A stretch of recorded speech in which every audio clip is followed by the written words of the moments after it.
So I finished making those lower brackets for the actuator, and I've got them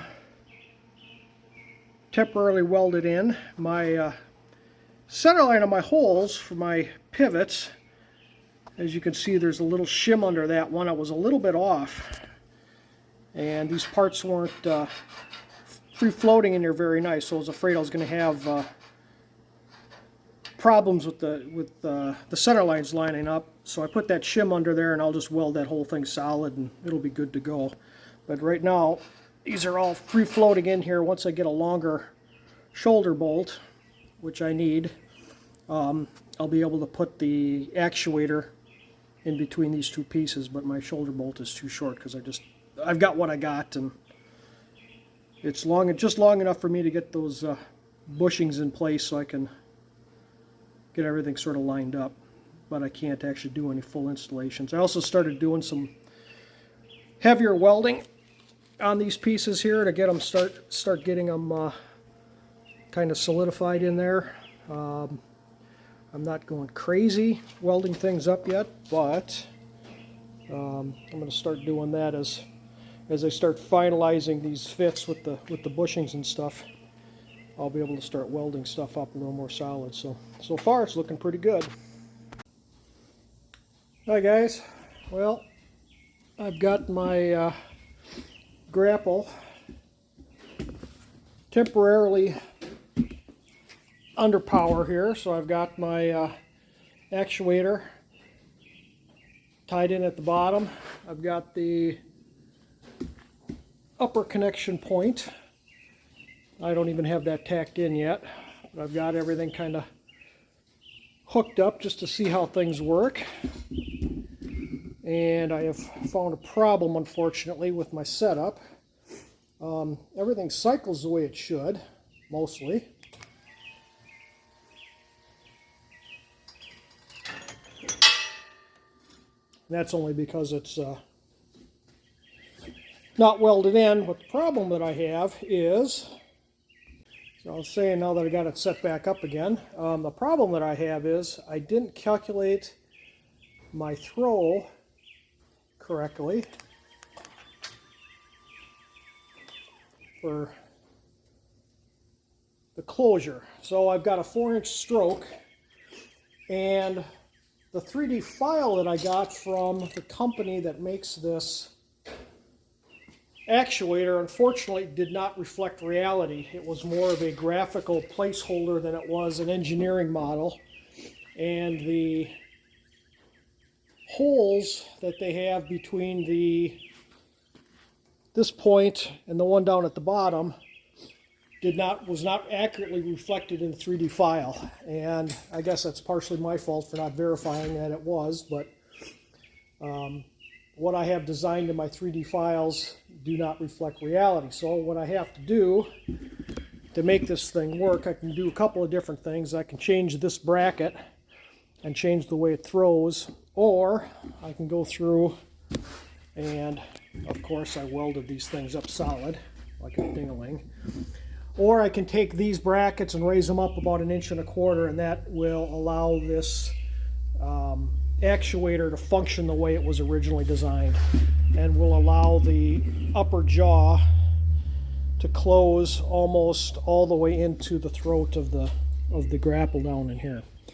So that's going to be the project for today, is I'm going to be ripping those welds out of there and building a couple of risers to bring all that up about 1.25 inches, and hopefully I can get that done here for this video and see what this thing looks like with the proper throw on the actuator. So we'll give that a shot and get started. So as I'm going to do this, I'm going to just try something. It's video setting here. I'm going to try using hyperlapse and see what that does, and see how that turns out just for this portion of the video.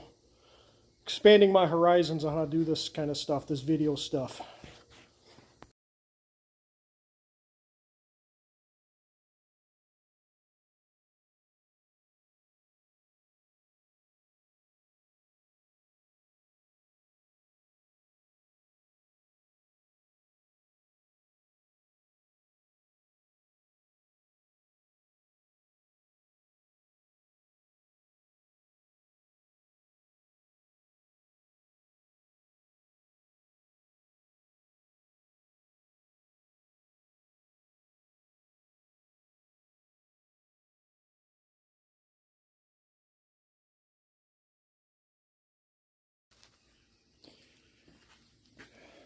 Yeah, I think it's time for some new gloves. Got holes in all the fingers. Metal's pretty hot when you don't have any protection.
correct your friction temp, and supposedly it doesn't burn off when you hit it with plasma or heat or anything like that. So I'm going to give that a try and see what happens.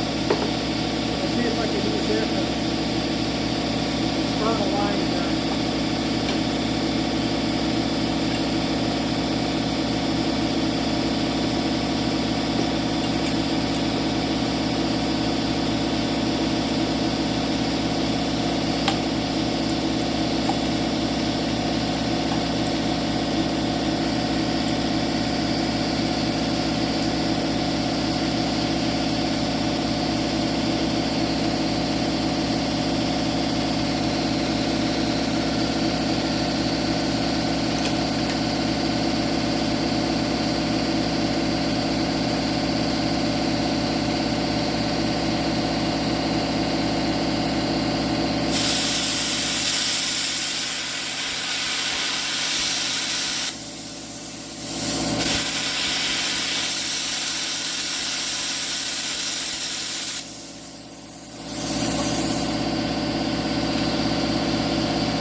Alright, so, that's that same frame. 2 1/4-inch pieces there. That piece sits on there. And 2 of these. Raise that all up. That gives me my 1.25 inch additional throw that I need to hopefully get me full closure on the upper jaw. So basically, all that gets welded together. Not ideal, but it is what it is. So I'll get on that and start welding these up, and hopefully everything still lines up the way I want it to.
Oh, a nice weld job, Dork. I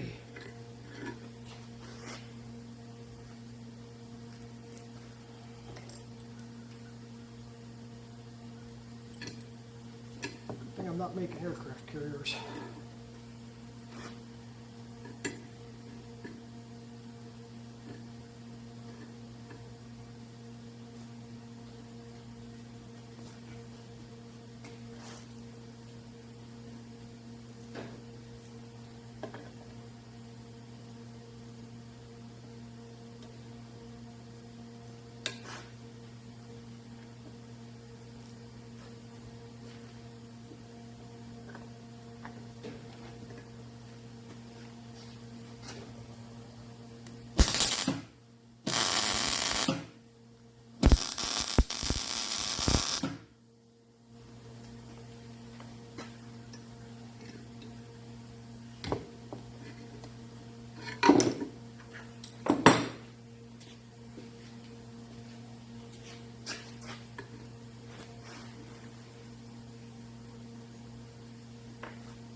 So yeah, it's a little hodgepodge doing it this way, but unfortunately I already modified the actuator, so I can't send it back, and I'm not going to buy another one that's got 2 more inches of throw on it, so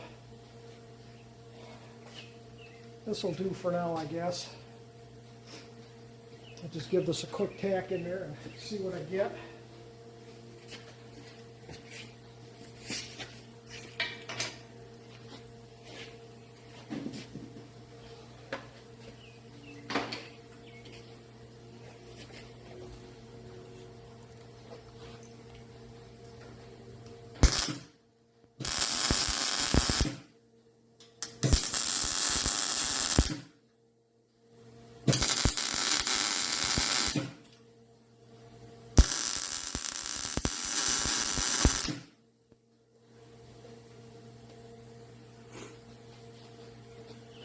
So if there's any welders out there that can explain to me why I keep getting this little ball on the end of my wire, that would be great.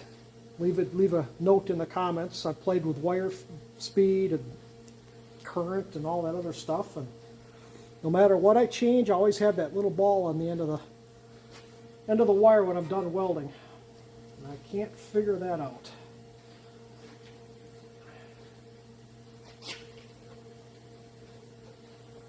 Okay.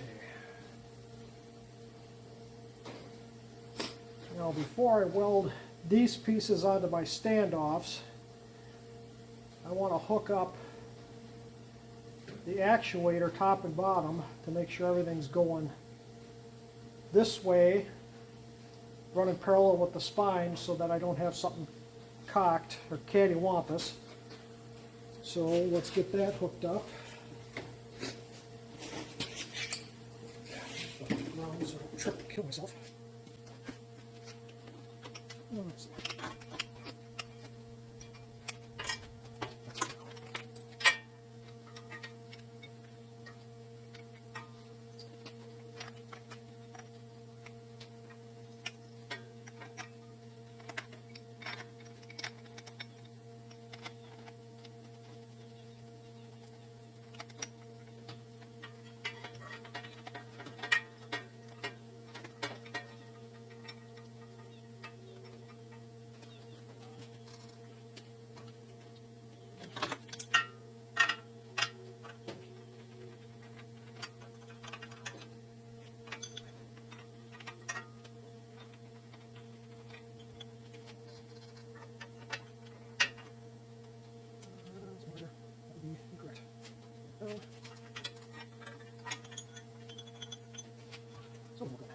What you can.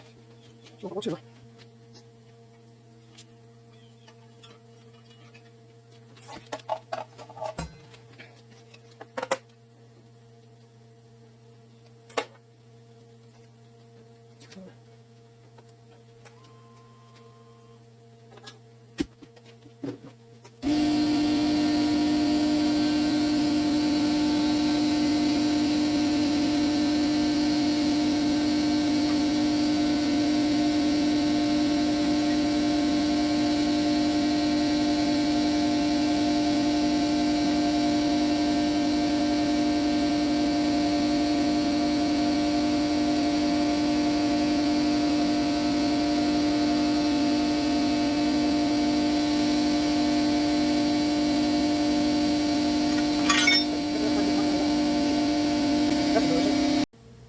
All right, after a lot of fiddle farting around and locking down those bottom joints, those bottom pivots, I think we got it.